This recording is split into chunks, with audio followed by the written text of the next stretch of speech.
Bonjour, bonjour. Alors aujourd'hui, je vais vous parler d'un outil thérapeutique qui s'appelle la médiation intérieure.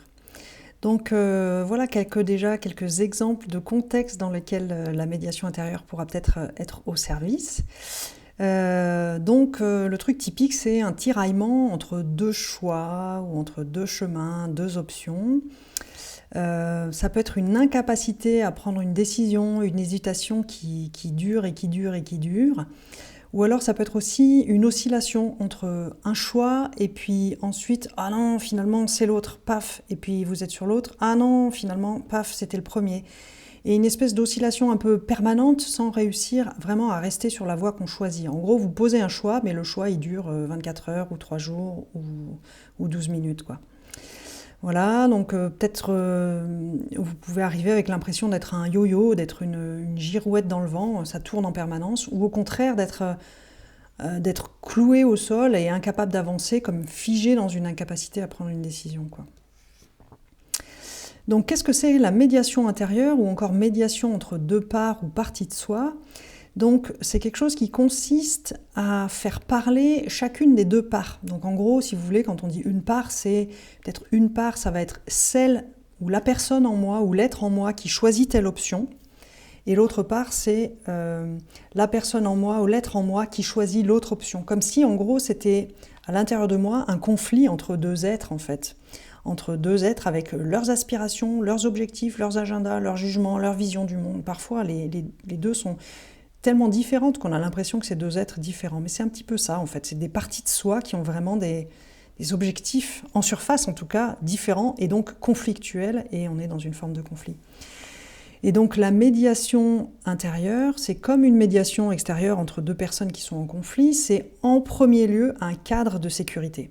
C'est un cadre de sécurité qui va garantir que chacune des deux options, chacun des deux choix à l'intérieur de vous, chacune des deux parties, va vraiment être entendue complètement dans sa vérité et dans ce qui compte vraiment pour elle. Donc c'est vraiment ça, la sécurité que chacune va être entendue pleinement et totalement.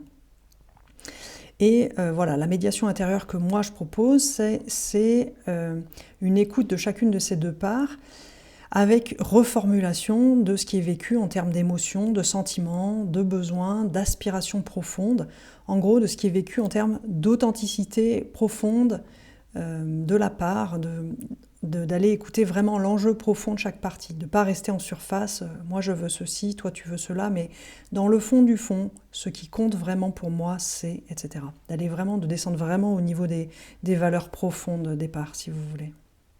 Donc c'est ça la médiation entre deux parties de soi. Donc ce que ça permet, c'est déjà la sécurité d'écoute et le cadre, ça permet déjà vraiment d'entendre les choses.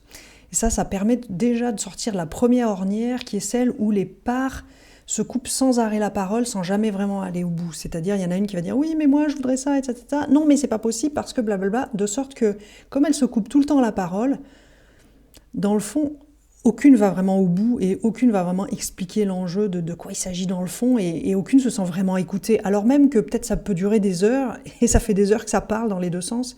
Le fait que ça se coupe tout le temps la parole et qu'il n'y avait pas le cadre de sécurité, ça empêche d'aller au bout. Donc là, il y a le cadre, il y a la sécurité et ça permet que chacune aille au bout.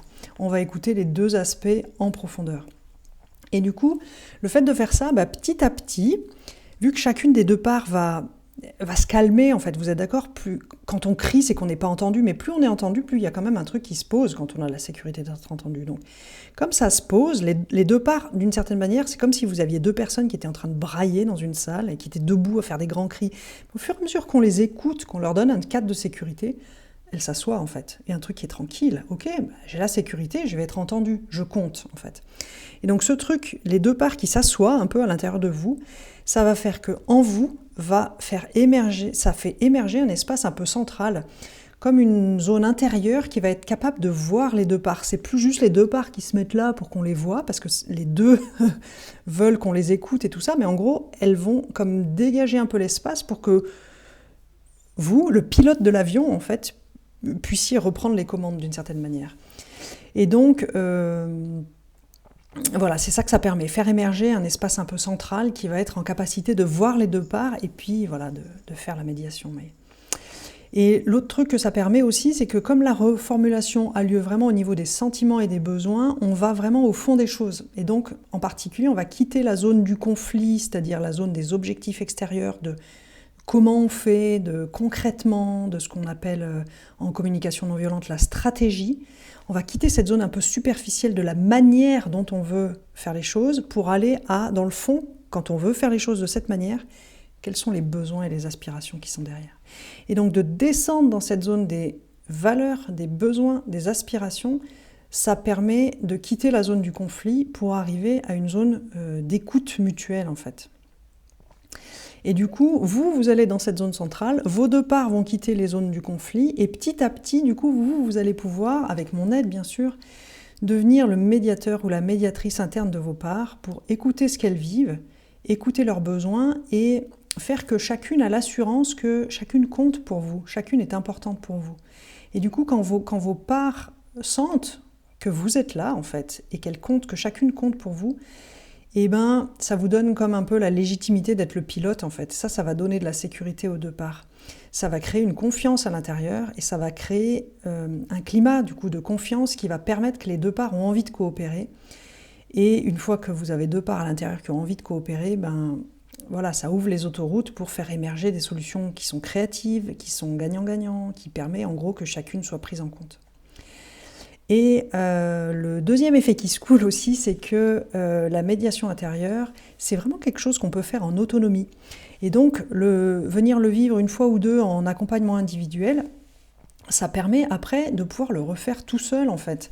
D'avoir des outils, de l'avoir vécu une fois, ça ouvre comme un chemin intérieur et après vous saurez en fait, vous saurez à quoi ça ressemble, quel goût ça a d'être le pilote et de pouvoir poser devant soi les deux parts de soi et pouvoir les écouter.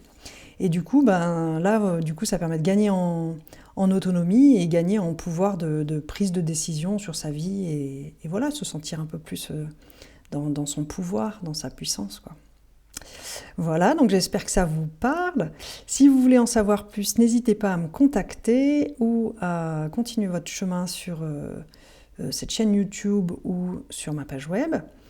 Je vous souhaite dans tous les cas un bon cheminement et une belle suite de journée. Au revoir.